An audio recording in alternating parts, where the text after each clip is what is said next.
naman ang inyong lingkod, yung Lola Dalosa.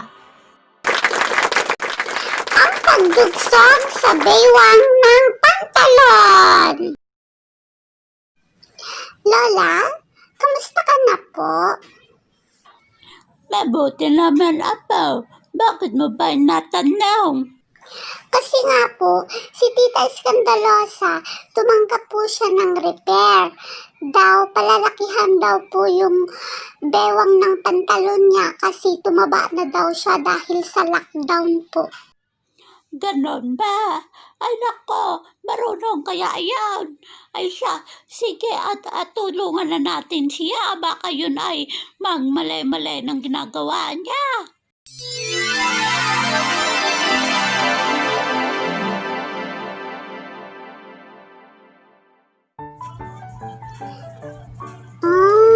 Narinig ko po kasi sabi ng babae ay 30 ang bewang ng pantalon niya. Ngayon, nung sinukat niya, nagiging na siyang 33. Kaya naman, divide niya yung sobrang 3 inches. I-divide niya sa dalawa, di 1.5 inch bawat tagiliran. Kaya yun, ano kayang gagawin yung sunod? Magkakat siya ng tela, pandugsong. Ayan, nagtastas tuloy siya. Tapos nagtat siya ng sukat na 1.5 inches. Tapos yun, tatahiin niya po yan ng pagganyan. Yan. Ganyan pala yun. Ayan, tinastas niya lahat. Ginupit ang tagiliran. Tapos, tatahiin, dudugsungin. Ganyan ang pahaba. Balit talikuran sila ng tela. Tapos yan, tatahiin na niya. Ay, magaling na bata. Alam mo, Apo, sa bagay naman may tiwala naman ako dyan sa Tita Iska Dalosa mo. Alam mo kung bakit? Ay, yung ama niyan ay mananahi. Kahit na siya ay hindi naman nag-aral naman magtahi sa eskwelahan, ay yan naman ay tinuruan ng kanyang ama. Pero hindi naman talaga tutok na pagtuturo. Ang alam ko lamang yan. Diyan Apo. Yan si Iska Dalosa. Sa sobra niyang pangungulikot sa tahian ng kanyang ama, ay nanonood yan kung anong ginagawa ng kanyang ama, ay sa magandang kapalaran, ay sinunod naman niya kung anong ginagawa ng ama niya. Yan ay hindi nag-aaral talaga. Ayan ay ginamit lamang niyang kanyang utak kung paanong gawin. Basta marunong ka lang magpatakbo ng makina, ay magandang resulta. Gamitin mo lang yung common sense na tinatawag. Kahit di ka na mag-aral sa TESDA, ay matututukan yan. Oo, ganyan yun Apo.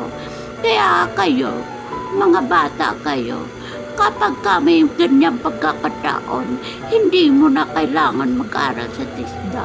Ay manonood ka lamang sa mga paligid, ay matututo ka. Oo, ganon yan.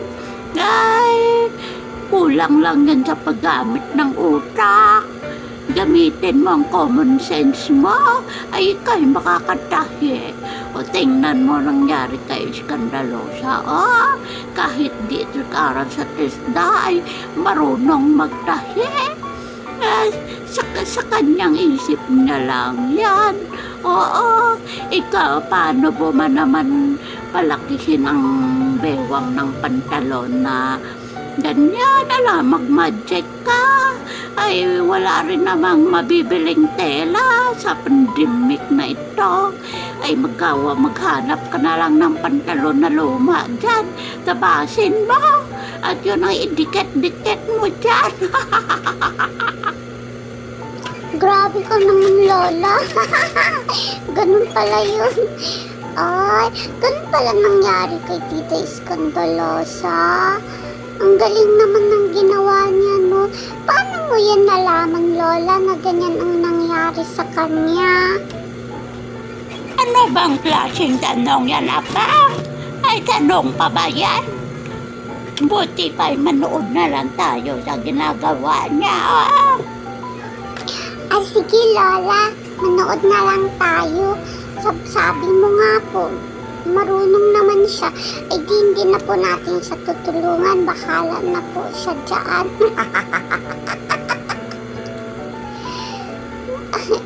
Manood na lang po tayo, Lola. Anong gagawin niya? Pag hindi niya talaga makayanan, eh di tulungan na natin siya. Ayan, pinasok niya yung tela sa loob.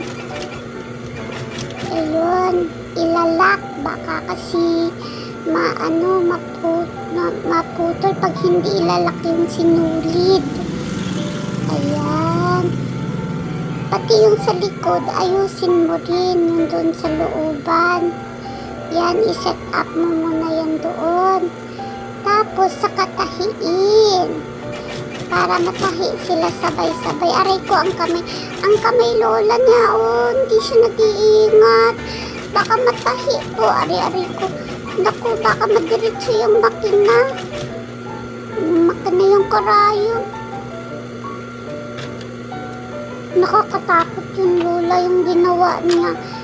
Feeling ko po, parang matatahi yung kanyang daliri. Ay, tapos na. Ay, ikakabit na yung lagayan, yung pinapasukan po ng belt. Ayan, ikakabit na niya. Lola, yung daliri niya, oh, parang hindi po siya nag-iingat. Ay, naku, apa. Huwag kang mag-alala diyan sa kamay daliri-daliri na niya yan.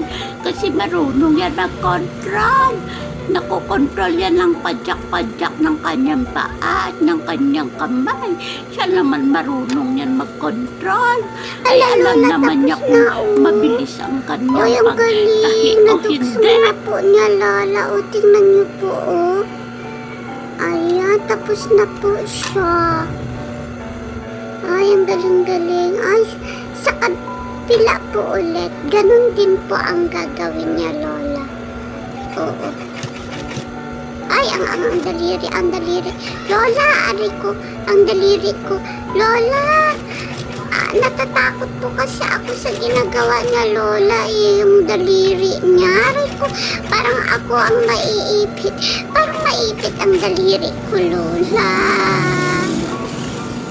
Ang kulit mong bata ka. Sabi ko nga sa'yo, marunong yan. Nakokontrol naman niya yan ang lahat. Huwag kang matakot.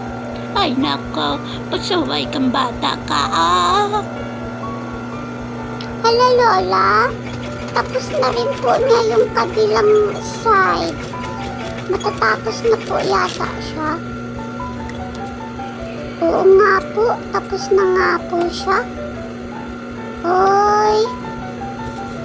Oy, wow, ang galing-galing. Ayun, sinusukat na po niya, Lola, oh, kung ilan ang nabuo niya, ilan ang sukat ng bewang niya. Dapat yan po ay magiging 33.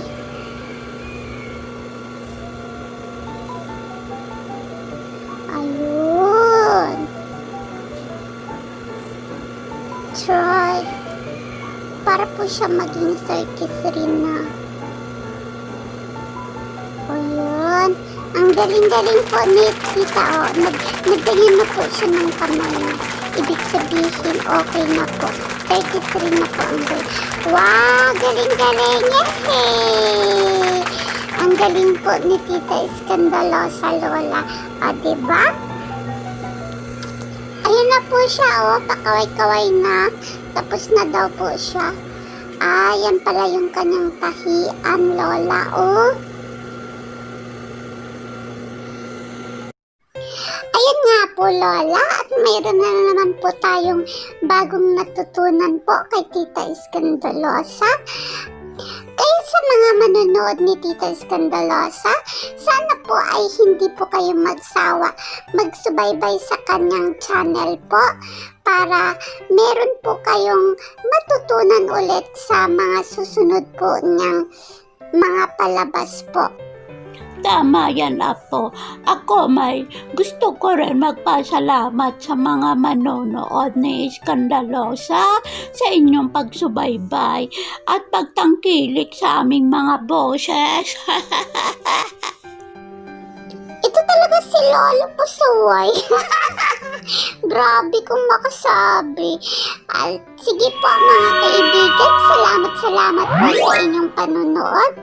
Hanggang sa muli. Paalam! Friends, don't forget to like, subscribe, and hit the notification bell para ma-update kayo sa susunod ko pong mga videos.